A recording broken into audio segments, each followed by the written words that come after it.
Hey guys, the name is Jasper, and welcome back to another reaction video. So I'm separating these videos, ihiwalay ko na yung mga comment replies ko, yung honest reaction, but yung analysis. Main reason is mostly the copyright reason, stuff like this. Kasi if yung honest reaction ay na-copyright, that means I have to re-upload the video and do some editing. At kung mahaba yung honest reaction ko, that means mas matagal yung upload ng video. So, since napapansin ko, umabot minsan tayo ng isang oras sa pagre-reply ng comments, I decided to separate it. So, from now on, part 1 is comment replies, part 2 is honest reaction, and part 3 is analysis. I hope you guys understand with that. I know it can get confusing, pero if only mabilis lang ang upload speed namin sa internet, itong tatlo na to yung magkakasama sa isang video. But yeah, I tried contacting my ISP, my internet provider, pero uh, there's no good plans. Ito na yung highest plan nila. Ang bagal. 5 Mbps para sa upload speed. Sobrang bagal. Like, it doesn't make any sense. Anyways, and again, sorry for the delay, you guys. I'm just like really, really tired. Super pagod lang ako from work and school just started. So I'm now in this weird adjustment phase. Even though na gusto ko talagang panoorin yung mga episode na to, nagigigil lang ako sa panoorin kasi ayaw kong makakita ng spoilers in the future. But at the same time, I want to record my honest reaction about it. So I have to hold. Hindi ko muna pinanood yung mga latest na video, di ba? Latest na episodes para magawa ko tong honest reaction ko na to. Pero, yeah. From now on, there will be more delays coming in the future kasi again, school just started, so I will need to find the right time of doing these videos, diba? What's real and what's going to change is that I will still make these videos until the last episode of Clara Ibarra. So, malinaw na yun. Okay? Nasimulan na natin to, tapusin natin to sabay-sabay. But right now, I'm going to reply to your comments. And let's start with this one. So again, we started part 1. Let's sort this thing by new. Konting zoom in, scroll down. All right. And for the people who left those kind messages, sana when I posted na kailangan ko matulog yesterday ng maaga to get a full sleep. Thank you so much for those messages. I really appreciate it, and it really made my my day yesterday. Thank you for that. All right, let's start with this one. So we're talking about specifically episode 84. Okay, Julius Christopher wrote in. This episode says a lot. I hope I can also say a lot sa episode no, pero I didn't do an analysis kasi parang kulang na ako sa oras. So sorry about that. Hey, hopefully, Julius Christopher, this is the analysis thing that we need. All right. My other students who experience no limitangare themselves but often not to go back for El Fili. Oh, that's going to be an interesting theory. May mga students na okay, that bunch of okay, so that bunch of books pero is lang ang El Fili. Oh! Wow! I actually love this thing. That makes sense more. Yeah. Yeah, that makes sense. Kaya pala. Okay. May mga students na nakapasok sa Northern Matangere pero hindi nakabalik sa real world.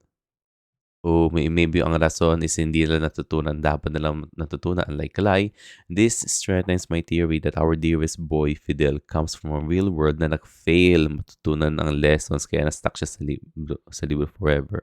Okay?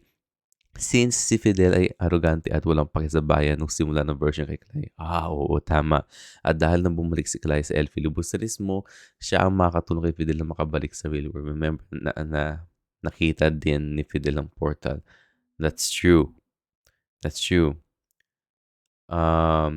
Makabalik kaya si Clay sa real world knowing that she forced herself inside El Fili without the consent of Mr. Torres?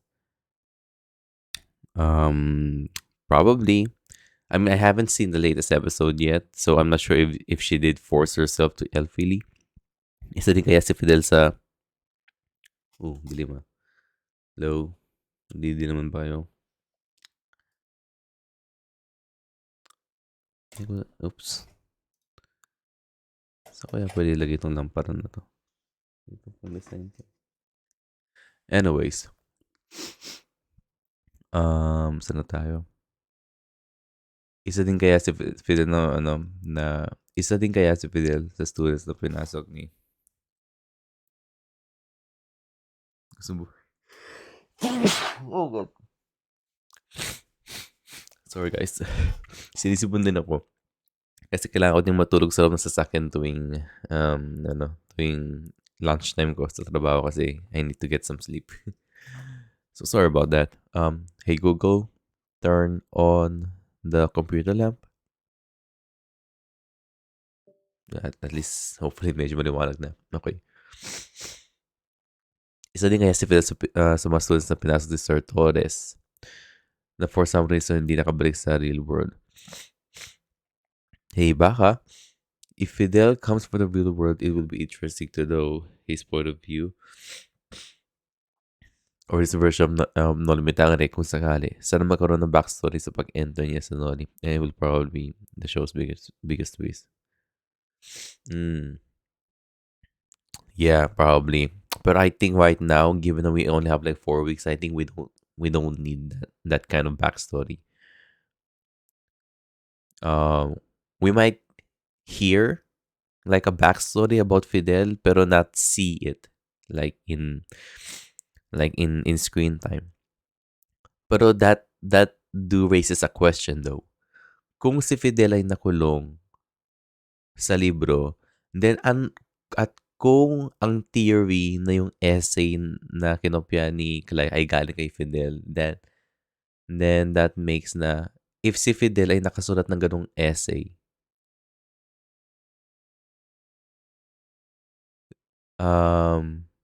ibig sabihin either nakabalik si Fidel na experience na yung Noli Me Tangere, may natutunan siya, gumawa siya ng essay na yun, or talagang hindi nakapag-teleport si Fidel sa mundo ng Noli Me Tangere at um,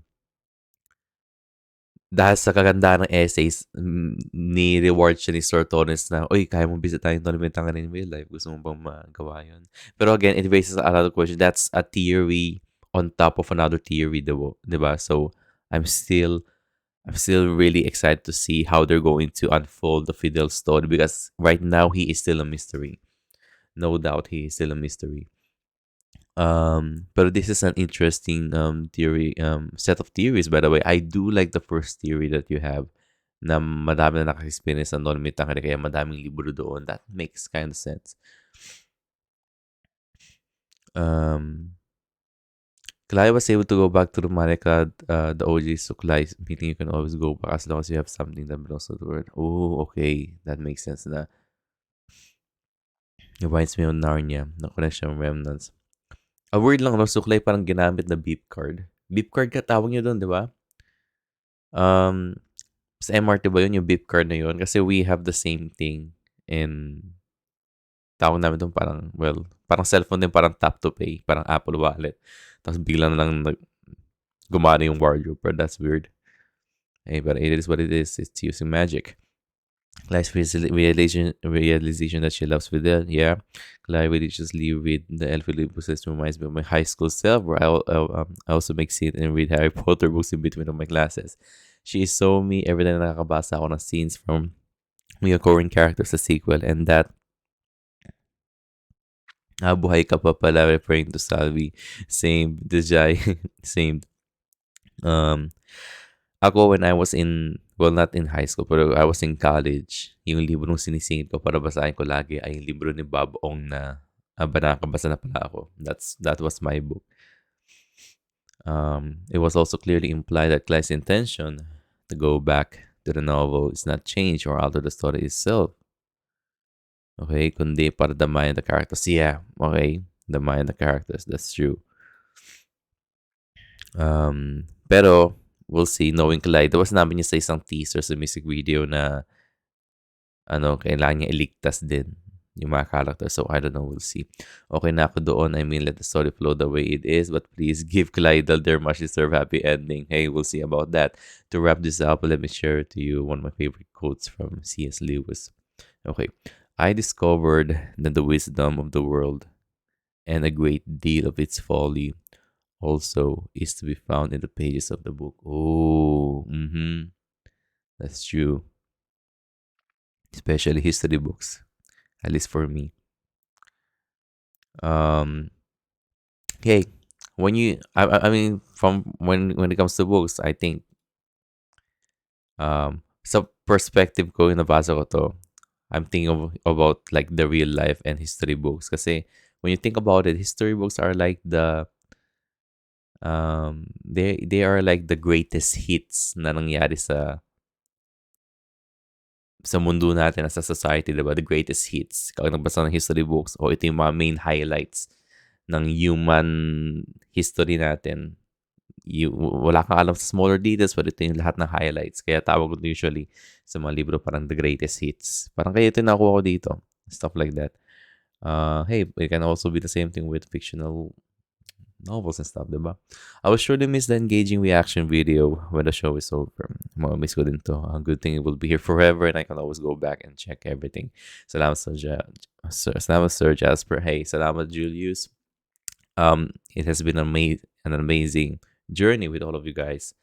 I will do miss reading your comments.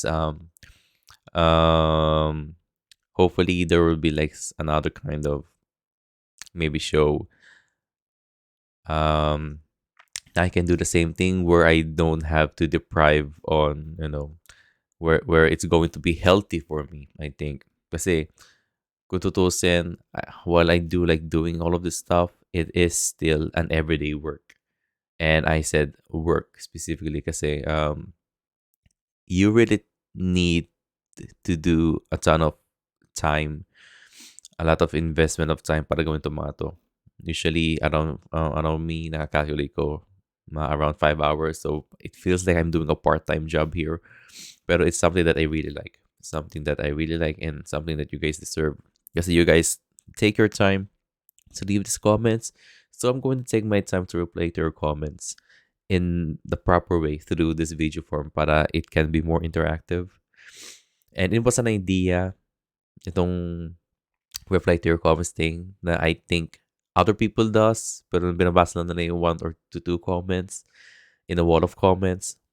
Ako, I want to make it more engaging para it feels like na we are having this no limitang resolubusterismo discussion. And hey, I think you guys are enjoying it. I think I'm enjoying it. So, everybody wins, diba? Let's just continue doing it. And again, thank you so much, Julius Christopher, for that. I appreciate your comment. Connie Manalang wrote din, hello, Ate Connie. Okay. Yes, magandang layunin mo, work and study, kaya ingatan mo lagi sarili mo at maganda makatapos ka at makadegree someday. Siguro natutuklasan ulit tayo pag may gagawing show si Barbie at David. Try mo rin pag may time kang panoorin ng vlog ni Jack. Okay, pwede ka gumawa ng reaction video. Madaming ka lang mamimit na mga fans na Barbie Natics ni Jack B. Sino si Jack B? Jack B. Haven't heard of Jack B before. So I don't follow Filipino YouTubers kasi Jack B. Itong Jack Roberto. Big fan talaga ni Ibarra Forteza. What? What? Ano to? Tropa ba tong dalawa na to? Sino ba to si Jack? Shota ba niya to? What? May vlog si Barbie? Interesting. At gumagawa din palang honest reaction. Gumagawa din reaction to. Girlfriend nga niya.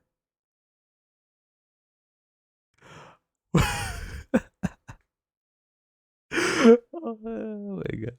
I always find it funny whenever there's a celebrity na naging YouTubers din. Kasi you can see this other side of their life na wala literal sa camera, di ba? Wala sa camera ng mga networks and stuff. Pero, wow. Hey, thank you for putting this in my radar. Kunin mo na lang. I will. Titignan ko to during my free time. But that's really this is really interesting. That's awesome. Tinawa to. Just to get to know Barbie more. But that's really cool. That's really cool. Okay, thank you so much for that, Connie. And thank you sa message mo. Right now, I do have a degree. I have an associate's degree for radio, TV, film, and sorry, radio, television, and film. Right now, I'm working on my bachelor's degree, and hopefully, I will be able to get it next year. So, if everything is going smoothly, thank you for that, Connie. Also, Connie wrote in.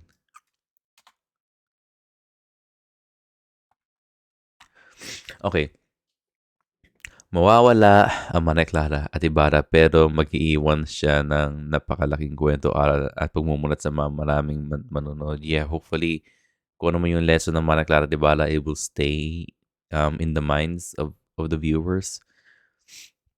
Kasi they are very significant and once in a lifetime lang tayo makakuha ng mga ganitong klaseng story, 'di ba? The last time that we had something like this was General Luna. And in some shape or form, it was also Goyo, ang Batang General. And again, finally, we have Mana Clara de Barra and hopefully another one someday in the future. America has a ton of movies that, focuses on their nationality and yung pagka-pride nila bilang Americans, di ba? This is our thing. This is our, ito yung, what's the word for that? Pero I just want na hopefully in the future we will be able to get more of this kind of shows and movies para tumaas ang patriotism natin because there's nothing wrong about showing some patriotism. Kahit man Pinoy pride man yan, stuff like that. Hey, there's nothing wrong about that. If it makes you happy, then it makes you happy, diba? There's nothing toxic about Pinoy pride.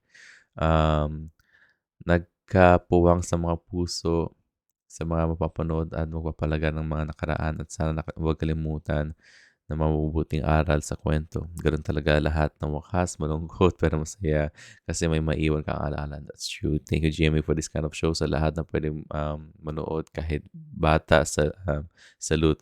Sa lahat ng bumubuo, thank you sa pagbabalik niyo sa nakaraan. Hey, you said it quite beautifully, Connie Manalang. That's the thing. That's the message that GMA has to hear. And hopefully they will hear your message. GMA, thank you. Thank you for making this amazing show. Thank you for that, Connie. Telma was gonna wrote in after Mikai. I will still keep watching you, Jazz, from time to time. Thank you so much, Telma, for that. I really appreciate it. Thank you for the people who are still planning to stay with me in the future. I have solid plans for this channel. I will do some several video essays.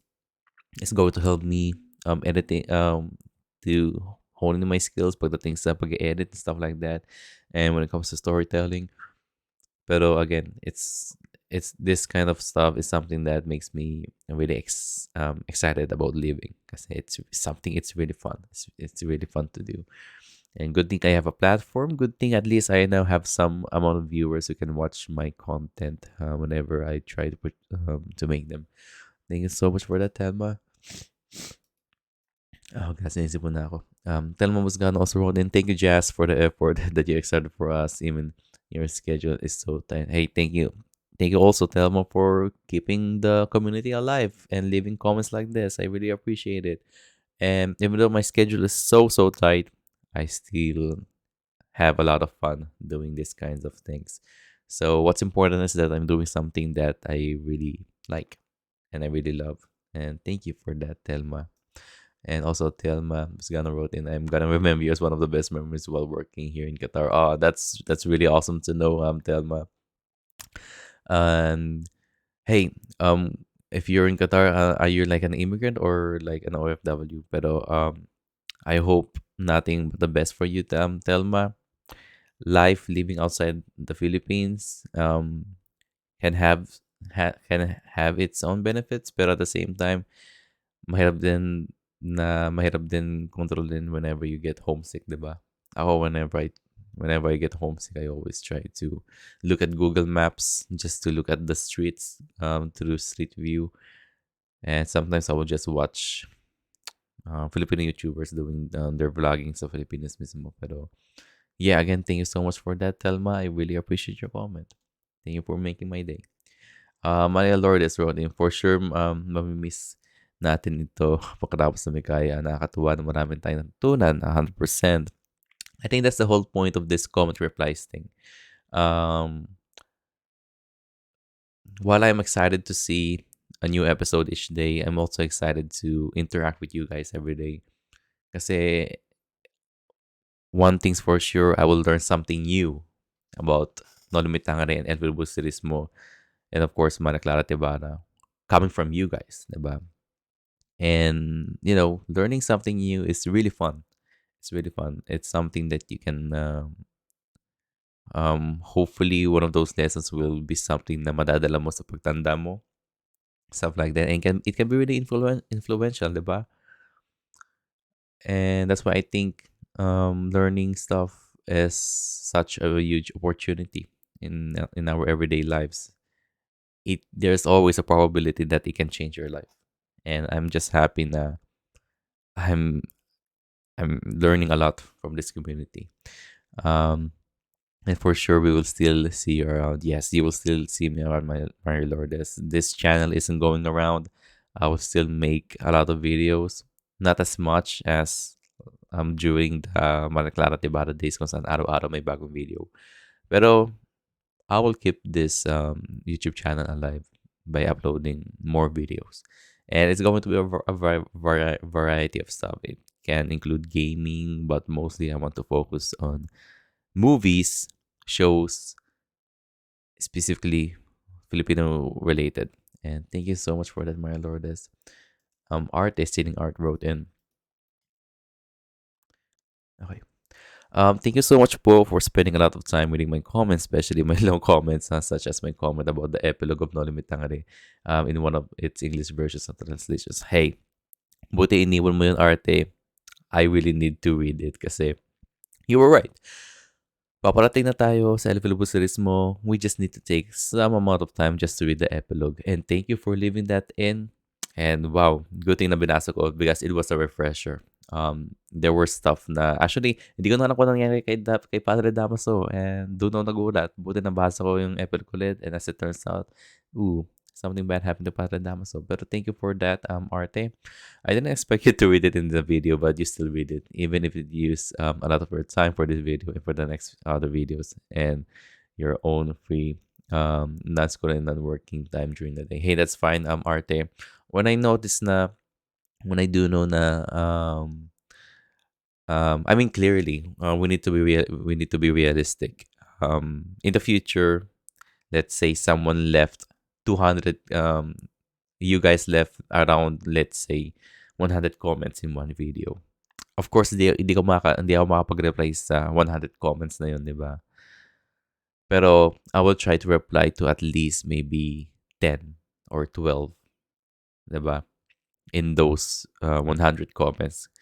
Kasi it's going to be within my schedule, stuff like that. And at least I'm trying to communicate with you guys in a form in this video form. So I need to do some sacrifices when I think. I mean, you also left a ton of comments before. Back then you are also really active leaving comments, and I also told you several times before na babasahin ko na sila after doing this video kasi mahaba sila, and I do know it's going to take me a ton of time.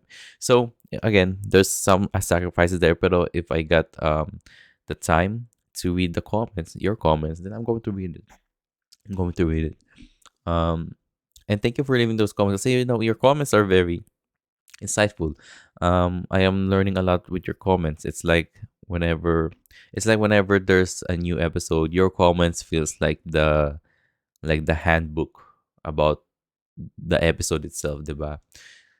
Sa film school namin, whenever we watch a movie, there will be a companion book or a companion note na babasahin namin relating to that movie. It feels like that's what you're doing with this stuff right, that's what you're doing. Iniwan mo 'tong mga handbook na 'to. It's optional for the other people who are watching this video para basahin. But if they did read it, for sure they will learn something new about the episode that na hindi nila nalaman before. And it's all thanks for your comments. And yeah, thank you so much, Din, for your time, energy, effort, and resources. Even we know previously or just recently that you only have a few hours of your time, and most likely, um, most lesser energy, 100% lesser energy. That's true after your school at work for making, doing, producing, editing, and sometimes even re-editing. Yeah, it is. This is the part that I hate, the re-editing part, especially whenever there's a copyright thing. And the second part that I hate is the uploading. The sobrang bagal ng upload. Super bagal ng upload. Um, but yeah, or sometimes even we're uploading. You know what? Sa loob ng 54-minute na video, it takes me around 3 hours to upload that video. Yeah, sometimes I have to separate these three videos, or sometimes even we upload all these videos, all from your comment replies on to your analysis. Hey, thank you so much for the message, Arte. I'm pretty happy that I was able to get that message around, and um it's really good to know that people understand the situation that I am in right now. Because clearly I'm not doing YouTube full time. I still got other stuff to do. I still have my own life. But I'm just happy na people like you understands. You guys understand kung bakit minsan delay, minsan kailangan kong mag-skip na comments. Minsan why I have to write. Uh, I have to reply to your comments in written form minsan. Um, yeah, stuff like that. Mga ganun bagay. Pero again, thank you for your message, Arte Art. I really appreciate it. All right. Also, Arte wrote in. It's still personal and individually challenging for me entirely to understand the epilogue chapter of non influence Dr. Serizal in its original version of Spanish. Even if I am a native first language speaker of the Philippine Spanish, Chavacano. Uh-huh. And I personally know a little bit of you. Hindi ba Chavacano is like an older form of Spanish compared to what we have right now, some modern Spanish, especially what the Mexicans have? Can you tell me about that, Arte? About the Chavacano thing? Kasi I do heard that it's an older form of Spanish, of the Spanish language system. Some of its expression, greetings, phrases, verb, vocabulary, grammar. Oh, okay. So there are words, vocabularies.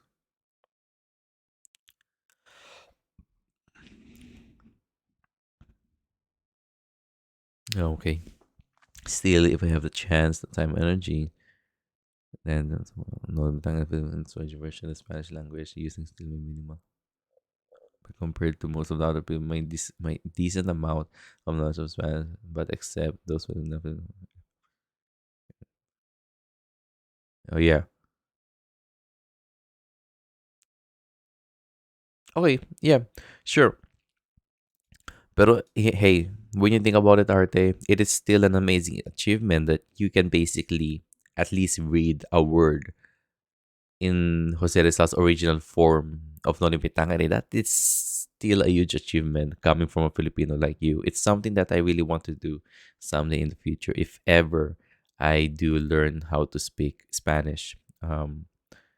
I am learning Spanish right now, pero minsan I will try to learn Spanish today, and then after 7 months, babalik ako doon. So parang wala akong natutunan, di ba? I did take a Spanish class before, pero nalimutan ko na yung lahat. Pero hey, we'll see. We'll learn, and hopefully I will be able to read the entirety of the book because I will fully understand it in its Spanish form. Thank you for that. I am also sorry for making you po maybe even everyone is depressed or depressed. Oh no, no, no, no, no, no. No, with my comments about the food. Oh no. Oh, paano ko ba to i-approach? Look, there's nothing wrong. There's nothing wrong na don't. don't make yourself feel bad na parang nalungkot ako sa nabasa ko sa epilogue mo sa epilogue ng Nolme Tangere. Don't ever feel that way, okay? I just really appreciate that you left that epilogue thing para mabasa ko. What I felt on the epilogue is nothing to do with you. It's something to do about the story of the epilogue itself, diba? So, hey, I would rather read the epilogue first than watching the rest of the episodes of Mara Clara Tibara. So I'm really thankful that you left that epilogue sa video na yon. If you didn't leave the epilogue, papanoorin ko yung isang video ng pinost ng isa sa ating mga viewers. Pero the fact na you leave it there and I had a chance to read it, binasa ko na lang. And yeah, na-depressed nga ako sa nabasa ko, pero it doesn't have to do anything with you, Arte. It's only about the story. So I hope I made that thing clear. Pero yeah, and Simon, you also felt sad after reading it. Well, you were able to read it in several languages. That's awesome. But then it also made me wonder, curious about the two novels. That if Noli Me Tangere can and does have this kind of chapter epilogue, then what kind of chapter and oh yeah, yeah. Oh, so di mo nabasa yung parang epilogue ng El Filibusterismo? Parang ganun ba? Pero hey, ako di ko alam kung mayroong epilogue yung El Filibusterismo, pero I do know its ending though. So I'm really curious to know more about it. Um, okay, ito. Oh yeah, well, basically in-explain mo na yung Chabacano. Oh, ano yan dito ba? Okay, there we go. Alright. Babasahin ko ng first paragraph dito, Arte. Kasi this is going to take me a ton of time to read, pero I'm going to read it after. Given na curious din ako about sa Chabacano as a topic.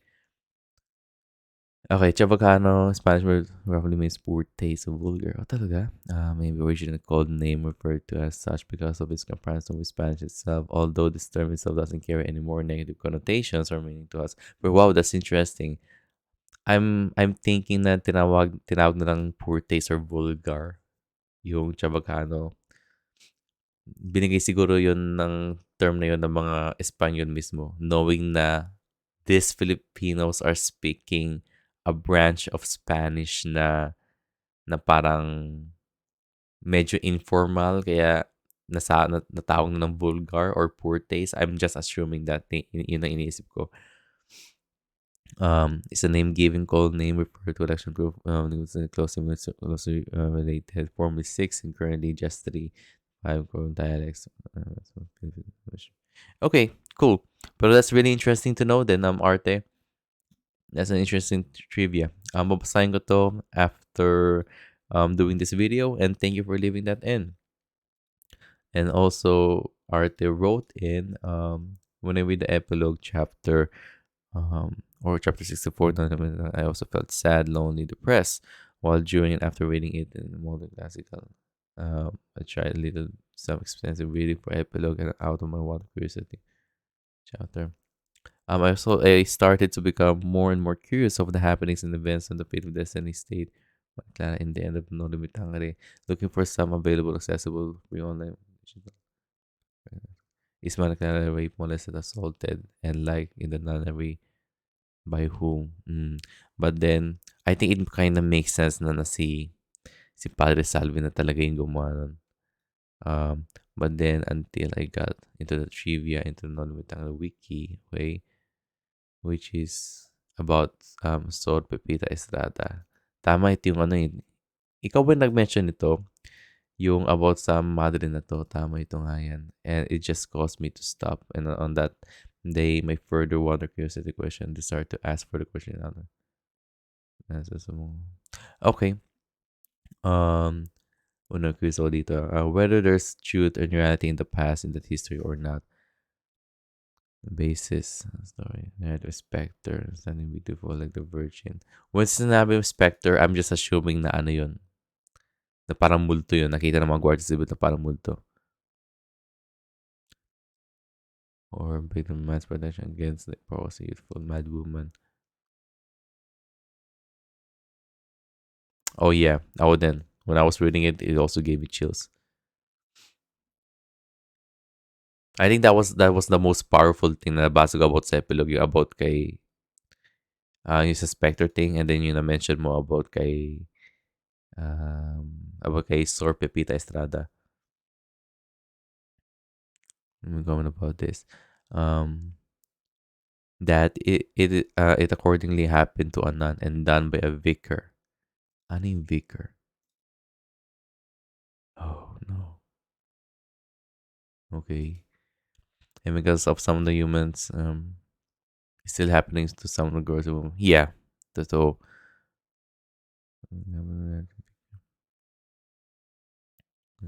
okay. Yeah. Well, that is the world that we live in. But hopefully, I'm just happy that we now will live in a world kung saan parang open-minded, and whenever something happened to themselves at parang kapag binasa sila, they will try to tell the world about it. And yeah, naalala ko to yung Me Too movement. And yeah, hopefully it's something that's going to happen. It's something that's still going to happen in the future. But all that we can do is to spread awareness about it. Para sa mga nabiktima, kaya na lang pag-usapan yun in public without any kind of shame and stuff like that. At para makulong yung mga perpetrators. And yeah, thank you for writing that in, Arte. And now it's time to go to the other video right here. So this is the honest reaction itself. Meli Sapuay wrote in, ito ay bunga na lang ng sobrang pagka-overanalyze, pero bakit feeling ko iba-iba yung thickness ng mga non-limitangan books? Oh, okay. Depende ba yun sa version na sinulat ng estudyante na pinasok ni Sir Torres? Um, you're the second person na nagsabi na potential na yung multiple books doon means multiple people. You're the second person who told me that, Melly. At paano kung kaya nagulat si Mr. Torres sa pagliwanag na draw ng Elfili ay dahil wala naman talaga Elfili book doon. Parang hindi siya readily available unless piliin ang libro. Oh. Hindi ba umilaw din yung libro, yung sinilip ni Sir Torres ng Elfili book sa mismo? Pero, yeah. Yung liwanag ng Elfili, there might be something about it na hindi pa natin alam kung bakit siya lumiliwanag. Pero, I'm really curious to see what that thing means though. Thank you so much for writing that in, Melly. Jem Mondesor wrote in, pwede, baka siya si Jose na hindi namatay. This might be regarding to my theory na baka si Professor Torres ay si Jose Rizal. Hey, same thing. Yun din ang theory ko. Pero that will make Jose Rizal what? Ilang taon na siya? Parang more than 100 years old na? No, tama ba? Age of Rizal now. 150 ito. Yeah, that would make him 100 years old na. Pero, so that doesn't make any sense, di ba? Hey, maybe, mababuhay niya. I don't know. Pero yeah, that's my theory. Pero we'll see. We'll see in the future. Thank you for writing it in, Gemo. Maria Lourdes wrote in, may point naman talaga si Torres, just learn from the past but live in the present. Pero syempre na-attach na si Clay sa mga characters. That's true. Clay is just a person. She's a human being. So, kind of makes sense for her to get attached to those characters. Curious ako, bakit isa lang yung book na Elfidobusteris mo tapos naka-isolate pa? Nakakatawa din isipin kung ilan na ang version noon ang meron si Prof. Yun ang hindi ko napansin eh. Tapos yan, nandito kayo, sinasabi niyo yun. As it turns out, diba? I'm learning new stuff from you guys. So that's really awesome. Possible kaya na yun ang drawer ni Prof from the past or galing sa nobela na dala niya sa real world. At tanging bagay lang from the novella world yung mga pagbukas nun. Parang beep card, diba? Nung sukulay ni Mana Clara. Kaya din pareho yung ang carvings nung sa drawer at yung sorry, paineta. Kasi yun ang common na design that time. That's what I'm assuming. Yung wardrobe mismo, hindi yung, cabinet ba tawag ng wardrobe? Pero yung wardrobe mismo, it does look very old school looking. So I'm assuming that wardrobe might have been a furniture from the 1800s, I guess. Yung paglow ng drawer at ng book, may ibig sabihin, hindi kaya yun. I'm also curious about that, kung ano meaning ng ilaw na yun. bakit kulay pink? Nandun ba si Lenny? Si Lenny Robredo ba? Nasa loob ng libro na kailangan tulungan ni Clay? I don't know. Kasi hindi naman nag-glow yung drawer ng No Limit ang book. That's true. That's true. Other than maybe yung libro, gusto ng, is the book's message. You know, El Filibuster is book. Is the book's message of telling Professor Torres na, hey, open me, uh, let someone read me, maybe kumukuha siya ng attention, stuff like that. Thank you for writing that in, Mayor Lourdes. Also, Mayor Lourdes wrote in, na-miss lang ni Clay si Fidel kaya namaligmata siya. That's true. After ng scene na to, bigla ko naalala yung comment about kay Fidel. Reply yun sa akin ng isang RV din, parang 2 months ago, okay? After ko mapanood yung episode na to, hinahanap ko talaga yung comment na yun at naalala ko din, meron din siyang comment na isa sa mga reaction videos mo. Okay, kaya binalikan ko yung mga dating reaction videos mo sa Clara Ibarra. For a few weeks, nawala sa isip ko yung comment na yun kasi na-overshadow ng kilig moments na Clyde. Bigla na lang naisip ko na para din ako si Clyde. Gusto ko ng happy ending para sa mga characters, lalo na for Fidel and Clay kasi tanggap ko na yung tragic ending ni Ibarra at Clara. Parang halos lahat naman may tragic ending like Sisa's family, Elia, Salome, Basilio, and Julie. That's true. Kaya nga sabi ko, kaya nga sabi ko, yung minention ng show, yung Les Miserables, sabi ko, basically, yung characters ng Noli Me Tangere ay Les Miserables characters. Lahat sila miserable. All of them have tragic stories. I just hope that in the midst of the darkness and chaos, at least meron kahit isa sa mga happy ending. And sana si Fidel at Clay, inisip, asan si Fidel at Clay? Yeah, me too. Ninisip ko sila yung may chance kasi hindi sila original characters ng nobela, pero nasulat na ng mga writers ang kwento nila. And we are mere spectator. That's true. 100% true. Kaya, kung ano man yung sinasabi ni Doktora Suzette, Dr. Hero, kung ano man yung twist na sinasabi niya sa El Filibusterismo, I do think yung twist na yon we're going to have some kind of a bittersweet ending. If not, a happy ending.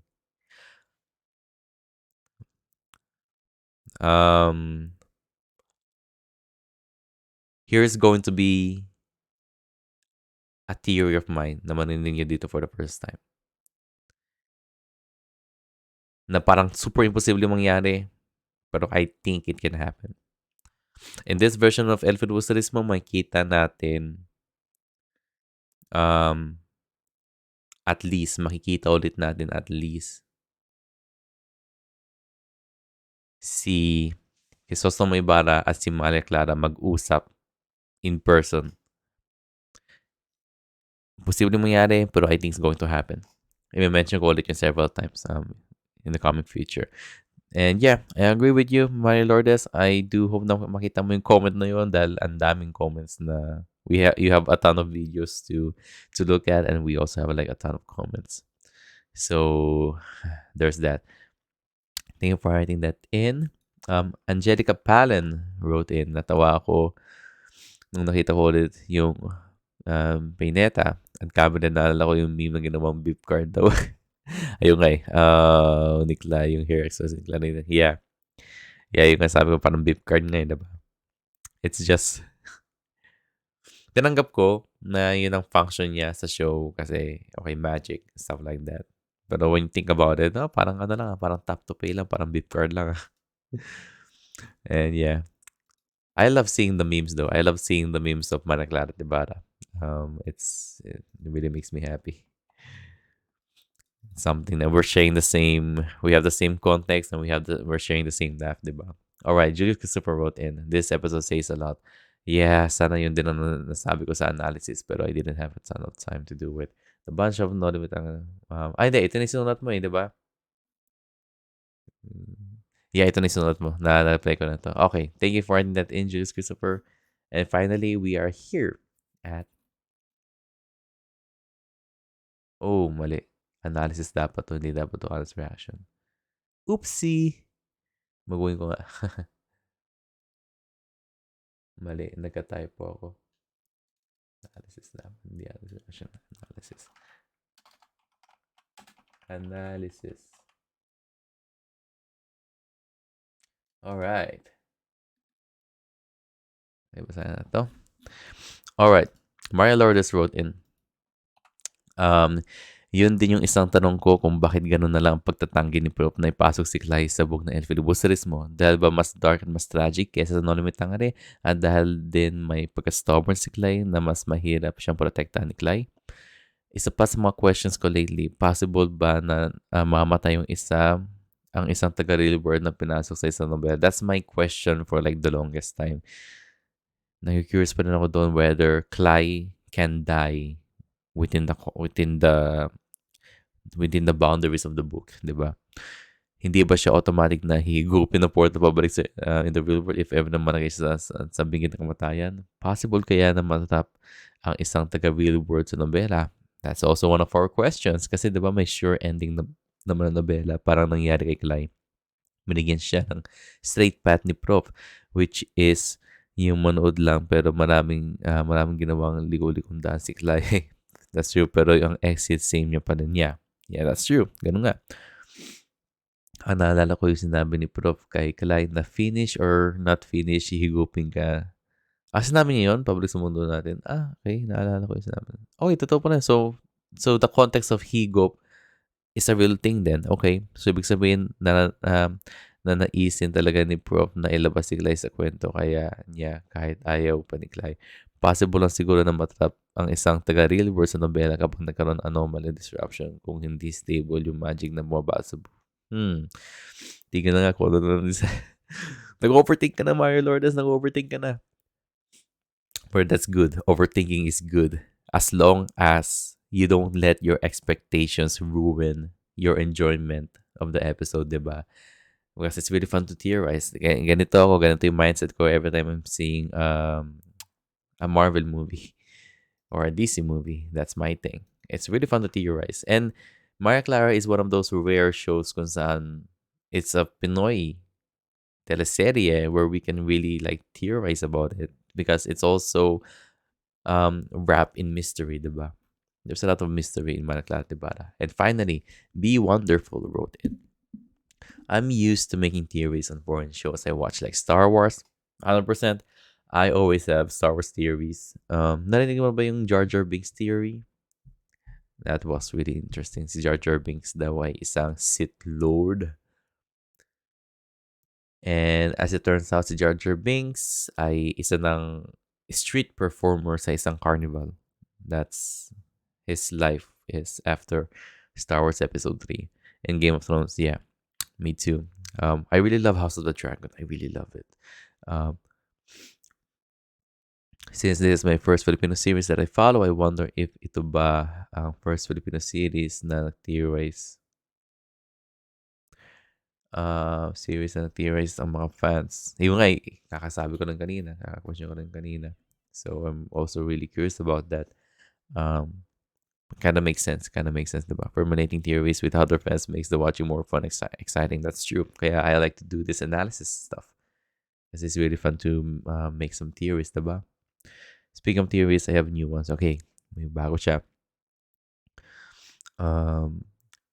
There are a lot of Tangere books because there were a lot of people that went to the book and created their own versions. Yun ang sa amin ng iba, yun ang something na hindi ko napansin. Probably only one person can go inside the book at a time, but their essence, their time in the book remains even after they leave. Hence, Prof. Torres told Clay other people from the real world can also hear the bell ring. But their essence, their time in the book remains. Ito yung sinasabi kong parang memory, may naiiwan na memory. Basically, there are other versions of themselves na iwan mismo sa libro. A new book gets created pag sinolin na yung libro. Probably that's why. Oh, you know what? May bagong theory. Kailangan ko to i-take down notes. Wait lang. May bagong theory. What if yung librong binigay ni Prof. Torres ay yung Fidel version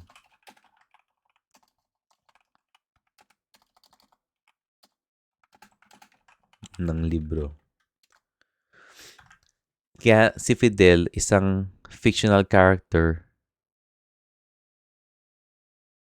na sa mga dasang exist sa No Limitang Ray, ay nandun mismo sa libro. What if ang binigay ni Sir Tor sa yung libro na hindi vanilla version ng libro, pero isang libro na kung saan na-experience mismo ni Fidel. Kaya pagpunta ni Clyde, nandun yung memory ni Fidel, di ba? Nandun yung character ni Fidel. That makes sense. Oh, I like that. Thank you for giving me an idea. Be wonderful.